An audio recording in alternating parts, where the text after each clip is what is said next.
Taking a look at the Detroit Pistons, just dropped their 26th game in a row. Yeah, it's hard. It's hard losing that many games. And I mentioned in my previous video, a young team, it's tough. You come into a situation where a lot of players have been used to winning, and now you got to figure out ways on, how to be successful. And sometimes it may not look like it because a lot of people are focused on the losing streak. And now with 26, that has tied an NBA record. And you never want to be on the wrong side of history. I said a little bit in my last video that defense is probably where it's going to click for them. But I want to pay an attention to offense here, where I think that there was a couple of key possessions that could have potentially changed the tide of the game.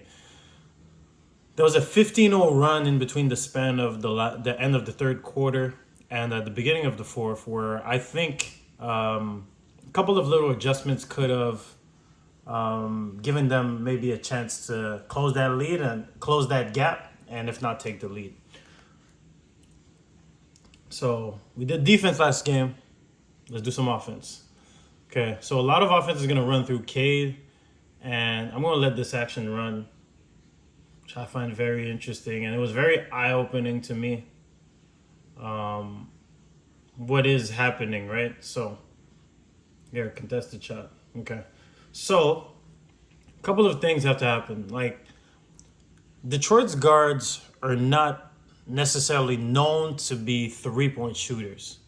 You have Cade Cunningham, who's a capable shooter, right? Cade Cunningham, capable shooter, but loves to get to the mid-range, loves to use his physicality closer to the rim, loves the body, very fundamentally sound kind of guard. You have here, they have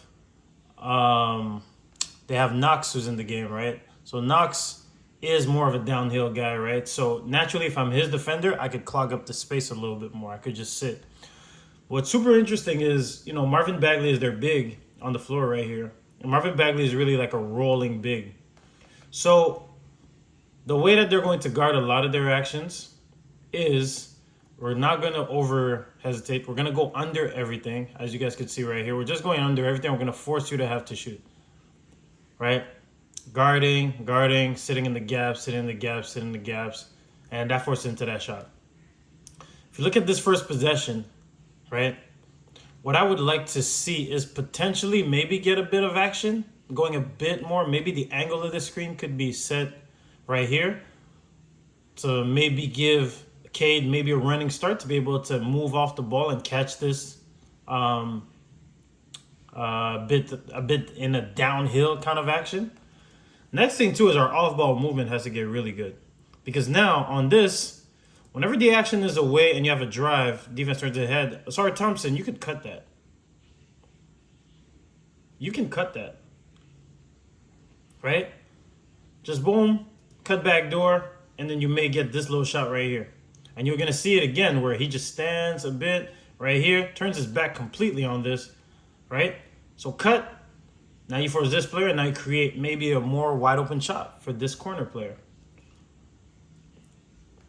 But if you're gonna see through all these clips, like the paint is really clogged up. Just off of this, right? Put a bit more ball pressure here.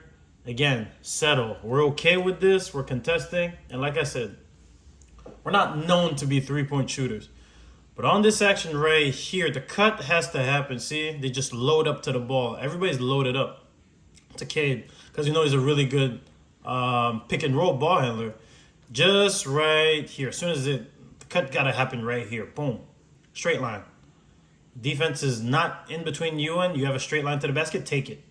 Because on this cut right here, maybe you could create something easy for yourself to the basket. But you kind of stand and you let the defense... basically, you give the defense the shot that they're willing to give up. This drive again, same thing, bit of action, right? We're absorbing. We know that Cade is not coming out. And you know what? Potentially, again, we're looking for solutions. Potentially, maybe Cade has to take a couple. right? He makes a couple from here. Maybe defense doesn't play him all the way down, right? He gets out front. He doesn't have room for himself to operate. So this is good for like young guards. You can see like they're starting to get on this little run right here, 7-0. All right, I'm restarting this clip. Young guards, this is one thing you gotta understand. Like whenever you have pick and roll, play the pick and roll to space. Play it to the space. If you're off the ball right here, maybe there's a couple things you could do. You could cut, right, to create that space for you to give the ball handler room to get downhill. Maybe you push and you cut the baseline, right? But the spacing on the pick and roll here is all off because you're basically shrinking to you have all the players on one half of the court right here. So Cade is coming off this pick and roll and he's seeing a body right here. He can't get down to the paint, right? Ausar's kind of like standing right here. So his defender's right here. His defender could help and recover. Bagley can't roll all the way to the rim because as soon as he rolls, what's going to happen is he's going to run into a body, right? So he doesn't have any momentum to get downhill, right? The momentum is key. And now you can see 2 players commit here. We don't generate a long closeout.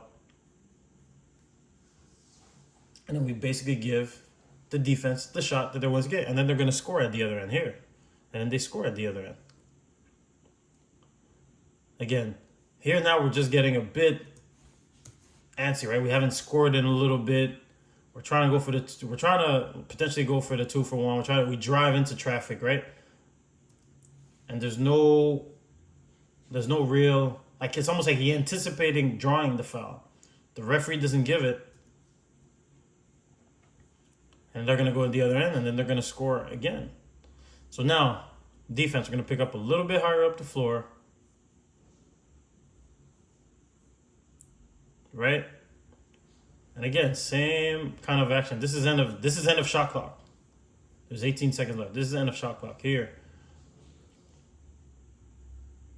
Really like a settle right here. Definitely could get a better shot than that.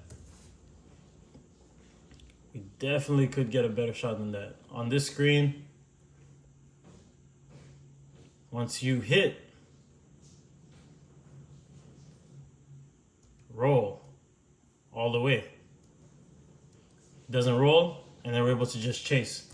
Because I guess what was meant to happen on this play was we call this a stack, or some people call it a Spain pick and roll, where on this screen right here, he's looking to crack this defender if he rolls with it. He's looking to crack number 4 right here on the roll, right? But here they just switch it. So you got to put yourself in that situation where, if I'm a roller, my roll is going to create something. It doesn't always have to be a short roll. It just has to be a roll that potentially is going to create something for my team. Here on this, he's got to roll faster because that kind of like gives a bit of time for him. And you know what? Looking back at this play, I'm seeing different things as we're going through this, guys. As I'm setting this screen right here, I roll. If I know they're going to switch, what I got to do here is I got to screen my own man, right? Screen my own man to be able to give this player the option. Because if I screen him, nobody's coming out to that 3. But I don't screen him, right? I kind of allow him to just get. And that doesn't create any action. But again, Cade's going to settle for that 3. And yeah. And now you're looking at a couple of possessions in the 4th where, again, floor is clogged up. The ball movement's a bit better on this one. But again, there's a lot of standing. You guys could see, like, they're just loading up. There's no real purpose to what we're trying to do. See, we screen, right?